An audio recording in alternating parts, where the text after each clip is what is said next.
Bienvenidos a este noveno capítulo sobre el papel de los agentes de bienestar y protección del menor en el deporte, y donde podríamos comenzar hablando en esta introducción sobre cómo hemos estado incidiendo sobre la concienciación, sensibilización y que todos los agentes sociales puedan implicarse de manera activa y eficaz, asumiendo su responsabilidad individual a la hora de construir entornos seguros de la práctica deportiva del menor y de potenciar su bienestar emocional y sus objetivos de formación integral. Pero planteamos también hacer una serie de reflexiones que seguiremos haciendo a lo largo de este capítulo y donde comúnmente encontramos situaciones de violencia, de maltrato, no solo de puertas hacia afuera, sino también de puertas hacia adentro.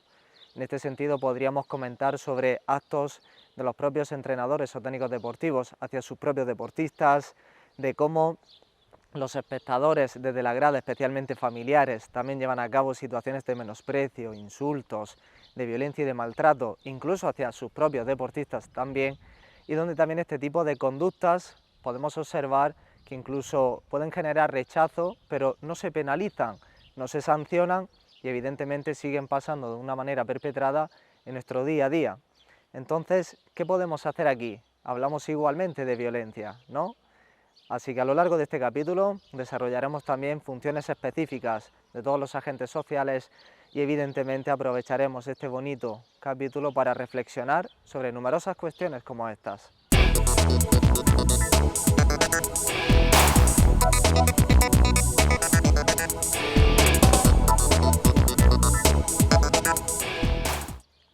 Sucesivamente podríamos hablar sobre el rol de las familias. En este sentido, no solo podríamos destacar que las familias constituyen una pieza angular en el proceso de formación integral de nuestros jóvenes deportistas, sino que también son sus ejemplos y modelos a seguir, y evidentemente no solo debemos hacerles partícipes activos de este proceso, sino también a la hora de desarrollar estos objetivos de la creación de entornos seguros de la práctica deportiva en la infancia. Para ello podríamos destacar varios aspectos clave. Uno de ellos podría ser el hecho de que asuman esa bonita responsabilidad para predicar con el ejemplo en valores como respeto, perseverancia, compromiso, tolerancia a la frustración. También el hecho de que también no generen expectativas ni presión añadida a la hora también de respetar la autonomía del entrenador, siempre y cuando el compromiso y la actuación de nuestro técnico deportivo sea coherente y consensuado con los objetivos iniciales que se hayan propuesto y planteado a inicio de temporada a la hora de trabajar con nuestro joven deportista. Y también podríamos destacar aspectos sobre cómo regular su propia motivación, su propio ego como familiar e intentar que sea congruente y que vaya en la misma línea y dirección que nuestro joven deportista, incluso también proporcionándoles formaciones específicas sobre cómo trabajar variables como el estrés y la gestión emocional, la propia autoconfianza, etc.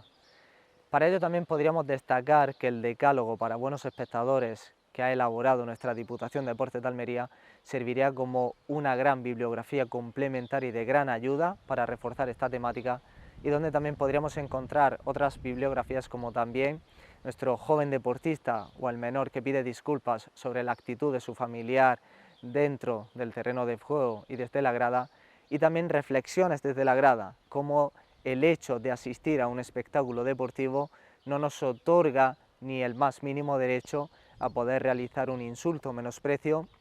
o cualquier conducta de maltrato o de violencia.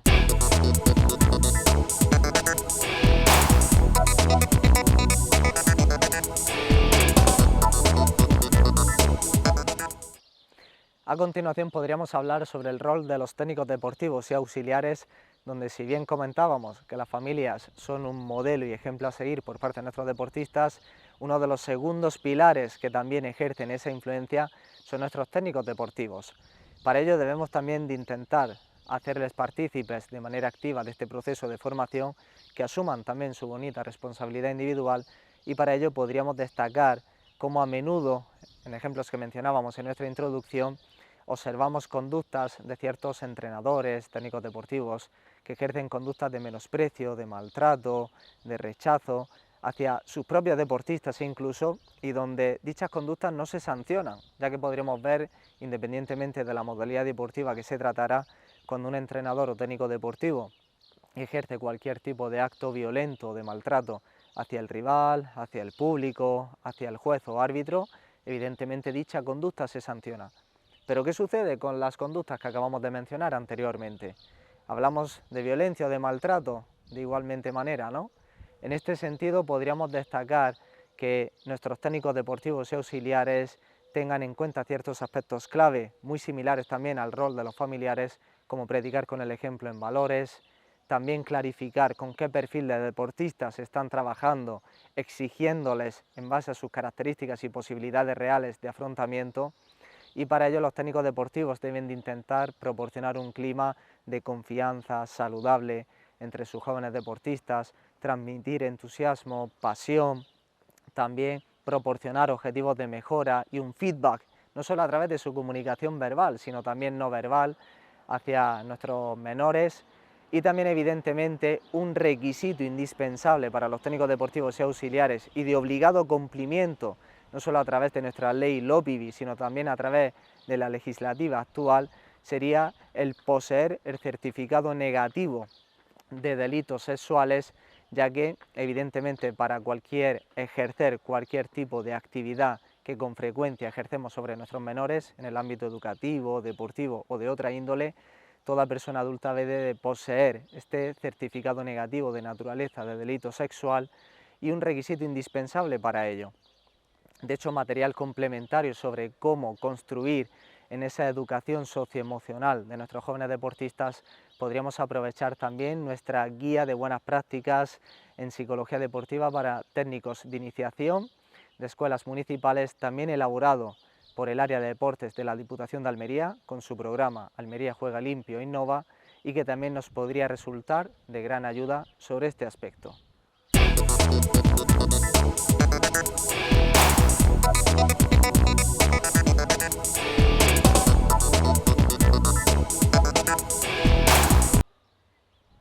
En el siguiente apartado, a la hora de hablar sobre organizadores de actividades de deporte en edad escolar, profesionales y voluntarios, podríamos destacar que evidentemente las entidades que organizan actividades deportivas en etapas de iniciación o en etapas formativa y base, también no solo deben de asumir su responsabilidad, sino que deben también de ser las encargadas de crear dichos protocolos de prevención, de actuación y de gestión sobre cualquier forma de maltrato o de violencia infantil, y para ello también invitamos a reflexionar sobre cómo pueden promover no solo el hecho de que cualquier actividad deportiva, incluso incluyendo la competición, se premie no solo la consecución de un resultado, sino también valorar y reforzar esas conductas de civismo, de educación en valores, todas aquellas acciones que van más allá del mero hecho de conseguir un resultado deportivo, como puede ser ganar o perder, podrían también ser buenas iniciativas a la hora de promover esa cultura de protección y de autoprotección.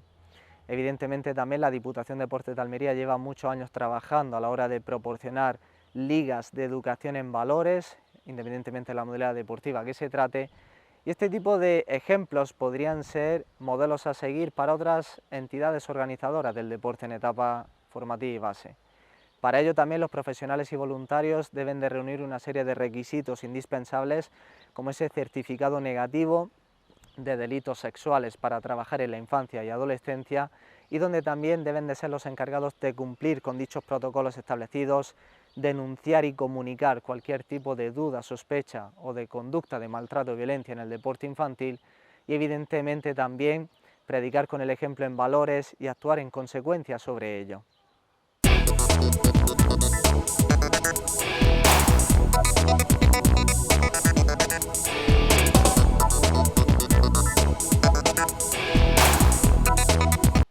Sucesivamente, de tal modo que hemos visto en apartados anteriores el rol de los familiares, de los técnicos deportivos y auxiliares, de las entidades organizadoras de actividades deportivas en etapas tempranas, en deporte infantil y adolescencia, junto también con los profesionales y voluntarios,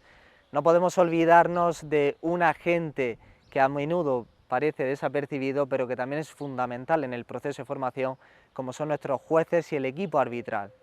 Evidentemente el rol de los jueces y del equipo arbitral comúnmente no se les suele dar la gran importancia que poseen, y para ello también debemos de hacerles partícipes del proceso de formación y también a la hora de intentar asegurar entornos seguros de la práctica deportiva en la infancia y adolescencia. Para ello debemos de intentar que proporcionen un feedback adecuado a la hora no solo de promover entornos seguros deportivos en la infancia, sino también a la hora de corregir posibles conductas, aprovechando esas oportunidades a la hora de cuando, por ejemplo, un menor comete una infracción o una conducta que no debería, aprovechar no solo para sancionarla o amonestarla, sino también aprovechar ese momento para darle ese feedback sobre cómo hacerlo de la mejor manera posible y cómo debería de hacerse. En este sentido, también el equipo de jueces y el equipo arbitral propio de cada modalidad deberán de comunicar de manera correspondiente cualquier tipo de violencia, maltrato y abuso a las entidades correspondientes, intentar también predicar con el ejemplo en valores y también seguir aunando esfuerzos junto también con el resto de agentes sociales para ayudar realmente a nuestros verdaderos protagonistas, como son nuestros menores.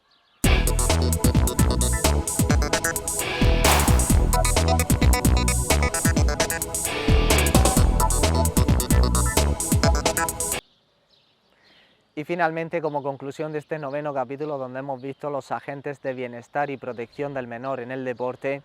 podríamos destacar que no solo pretendemos señalar aquellas conductas que pretendemos erradicar, prevenir y que no se sigan produciendo, sino también podríamos aprovechar, incluso dentro del portal de Almería Juega Limpio Innova y su guía de buenas prácticas sigue su ejemplo, numerosas conductas y ejemplos y modelos a seguir desde cada agente social sobre cómo pueden actuar, contribuir a la hora de promover estos objetivos no solo de formación integral del menor, sino también en esa consecución de entornos deportivos seguros en la infancia. Para ello podríamos destacar ejemplos como el de un árbitro en la modalidad de rugby, que no solo aprovecha para sancionar un placaje de un joven deportista, sino también de dar ese feedback sobre cómo explicarle cómo hacerlo dentro de la reglamentación. También podríamos destacar otros ejemplos como conductas de deportividad entre deportistas, en este caso destacando el partido de primera división de fútbol sala entre Marín Futsal y Rayo Majadahonda, cuando una jugadora tira el balón fuera cuando está a portería vacía a la hora de hacer ese 1-3, incluso definitivo en el marcador, pero cuando ve a la jugadora rival tendida en el suelo por un balón dividido en un choque. Otros ejemplos podríamos destacarlos desde el rol del entrenador, incluso en el deporte profesional y de élite. Greg Popovich, entrenador de los San Antonio Spurs, coge el micro para el partido sobre aquellos insultos reiterativos de un exjugador de la franquicia como era Kawhi Leonard. También podríamos destacar otros ejemplos como un club profesional de baloncesto femenino expulsa a un aficionado propio a la hora de numerosas conductas de insultos y de desprecios reiterativos hacia la árbitra. Aquí también podríamos aprovechar esos ejemplos desde el rol específico de cada agente social, donde podríamos aprender en cómo pasar de la teoría a la práctica y llevar a cabo a la acción aquellas conductas que contribuirán no solo a una sociedad de mayor civismo y educación en valores, sino especialmente a uno de los objetivos primordiales de este manual, como es la creación de entornos seguros y protectores en la infancia y adolescencia.